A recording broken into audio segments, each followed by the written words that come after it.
Bazı anlar vardır. Doğa kelimelerden kaçar, sadece izlenmek ister. İşte o anlardan biri.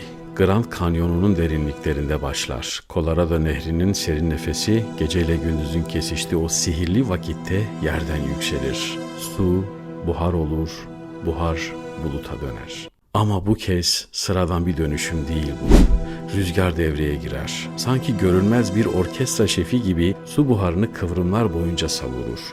Her kıvrımda yeni bir nota, her yükselişte yeni bir dans adımı.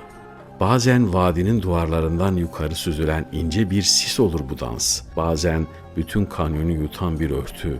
Rüzgarla birlikte o sis yükselir, sonra aniden aşağıya doğru çöker.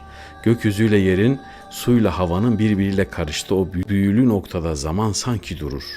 Doğa kendi ritüelini yapar. İnsan sadece izleyicidir.